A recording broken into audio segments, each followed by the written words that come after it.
when is the time that a person creates the most amount of demons?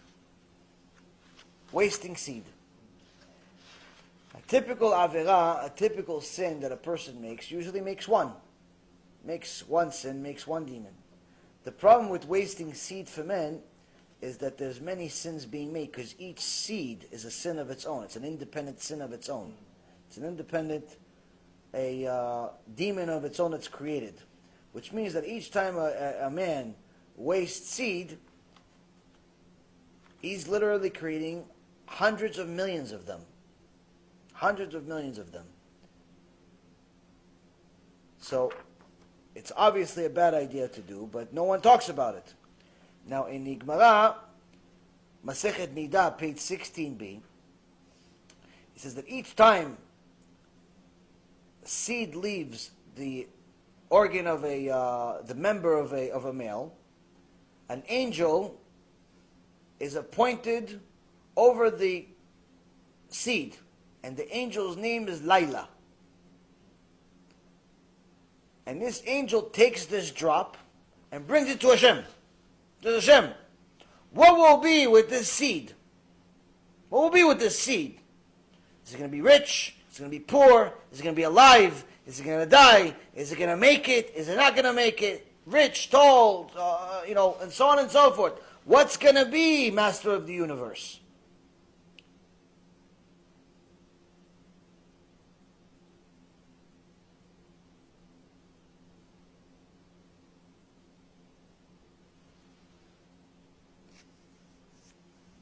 The problem is, when a man wastes the seed, the angel can't do the same thing. Why? The man already decided with the fate of the seed, to kill it. Problem is that the seed itself already has something in it. It's already a being. So each one of these seeds creates a being. It's an incomplete being. It's a demon. And now that demon is actually considered his son. And that demon is telling him, Abba, how come you didn't give me a body? How come you didn't give me a body? How come you didn't give me a body? How come you didn't give me a body? And we've talked about this many times.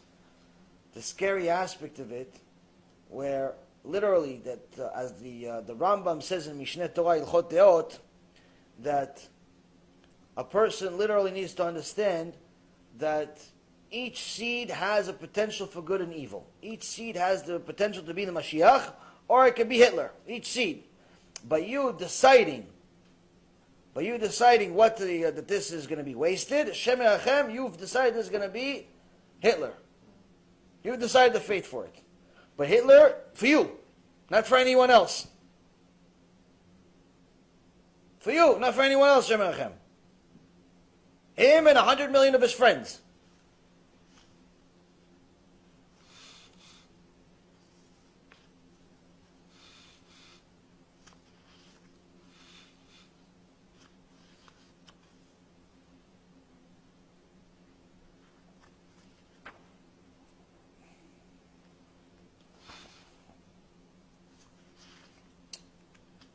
I'm going to tell you something I never said before.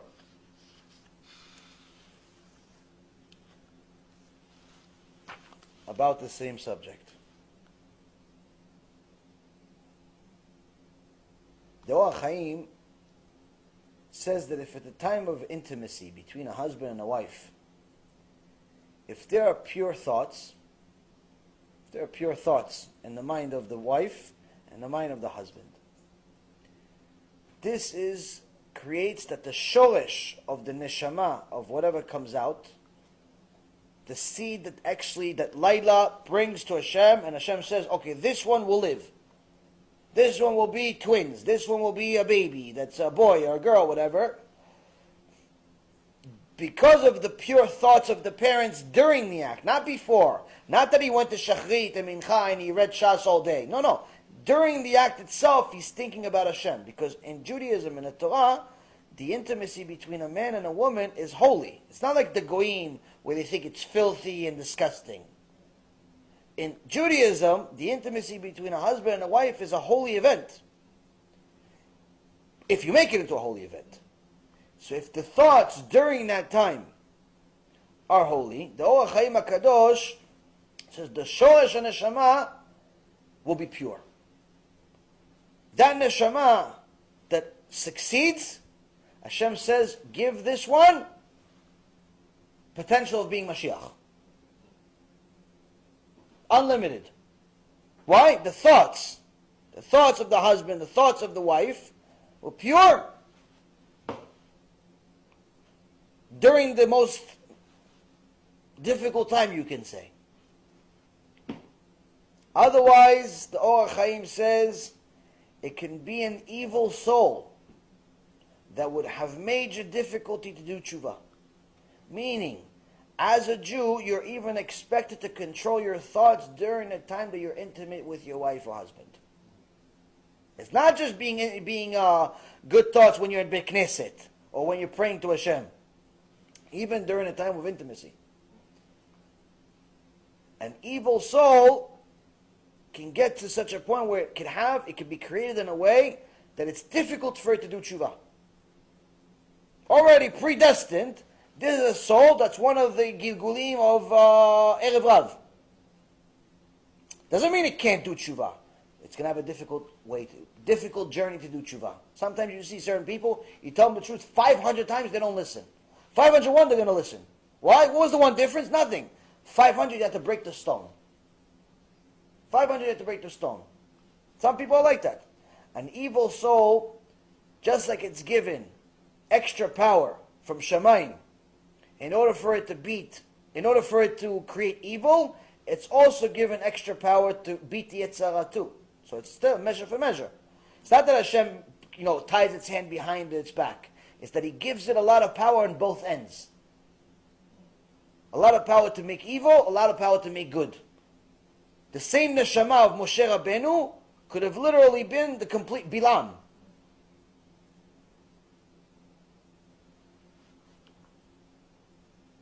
And if it beats the Yetzer Hara, this evil soul, it can attain the highest levels of Kedusha. So now heroes are going to say, okay, so I might as well think bad thoughts, give my kid a chance to be Moshe Rabbeinu. Please, don't do him any favors. Like somebody said this story one time by Rav Steinemann, that a person came to him and asked him to borrow some money. He had life-saving. He said, listen, I'll give you money. Gave him 100,000 shekels. And whatever, the shtar was, you're supposed to give it back to him in 6 months. Years passed, he never gave it to him. Rav Steinemann, you borrowed money from Gdol Ador, you didn't pay it back. He didn't pay it back. 5 years later, he comes and he wants to give him the money back. Oh no, don't worry, you don't have to give it. You don't owe me anything. What do you mean, Kol Rav? I'm sorry, I was supposed to give you 4.5 years ago and give it to you now. No. After I saw that you didn't give it back to me after 6 months, I figured you can't give it back to me, so I decided already, it's a present. Keep it, so it's not an Avirah, so it's not a sin. I don't want to Shem Yachem what's going to happen when I have a sin. That's a holy person. So the very same Rav Steinemann, there was a guy that plenty of times people went against him. Anyone that's a Ish Emet, people go against him. So it was a guy that went against Rav Steinemann and Mamash started embarrassing him. Later on he realized that he made a mistake. And he came to apologize to Rav Steinemann. Came to apologize. I'm sorry, I did Rav Steinemann goes, no, chas v'shalom, thank you very much, I appreciate it. Ashrecha, you did me a big chesed. It's good for me. Thank you. The guy is shocked. He's thinking that he's going to get it on the head, really what he deserves. Instead, Gdol Ador is telling him, thank you for embarrassing me.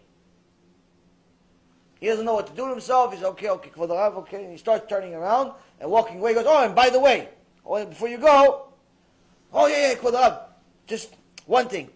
You did me a favor, Baruch Hashem. Just don't do the same favor for anybody else.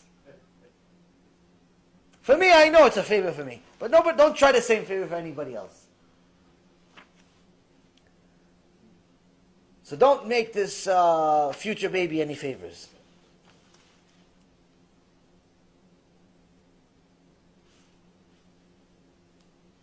Now the biggest chiddush